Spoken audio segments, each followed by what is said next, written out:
Feminism means to me equal opportunities in the workplace, equal rights in social situations, just generally ladies and women getting the same speech as what men get at the moment.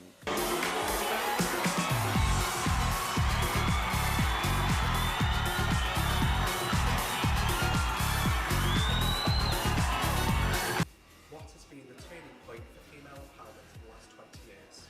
The turning point in female empowerment, I'd have to say, would be big girl groups, solo artists, girl power like Spice Girls back in the 90s, 1997, Brit Performance. They promoted modern feminism. They were a big group that stood for quite a lot, and they did quite a lot in such a short period of time.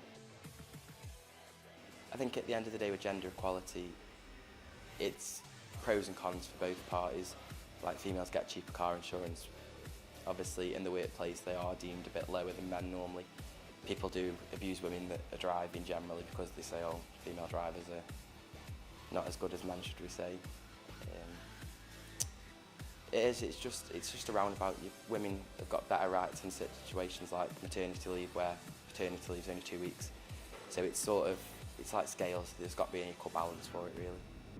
I refuse to accept any misogynistic and homophobic behavior in music, lyrics, or actions in the music industry. Like the LGBT, which Gaga is a big fan of at the moment and always has been, then it's always getting the word out, it's always good. But then you've got the other bits where it's not as good, where people are relaying messages that aren't as positive, they're more of a negative. Favourite female icon would be Marilyn Monroe.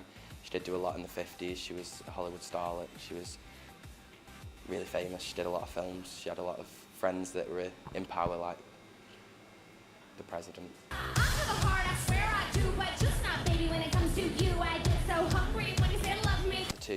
Out of the two performers, Cash and Gaga's probably my favourite. I have been to see her. She does stand for quite a lot. She is outspoken within certain areas. She does stand up for communities that aren't as well heard as others. Whereas for Kesha, she's not a favourite of mine, but I do see where she comes from with some valid points that she makes. I think it's important for female role models for young girls, like the teenagers, like 13, 14-year-olds who see them in magazines. There is the negative side of that, where obviously Photoshop is involved and a lot of celebrities are thinned out, body parts are made a bit bigger, and it does sort of sometimes make girls feel a bit rubbish in themselves. But as female icons go, they are there for a reason, and they do pave the way and prove that girls can make it. I do think men should do more to promote feminism and equality, because they are more of a voice that's heard in society.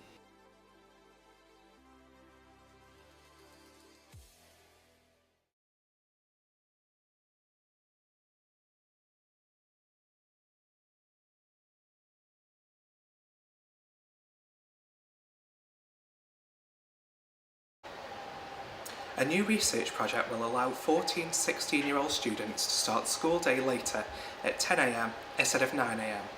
The study aims to investigate ways neuroscience may improve teaching, learning and exam results in the UK. Colin Espy, a professor of sleep medicine at Oxford University, says an extra hour of sleep will actually improve learning, performance and qualifications.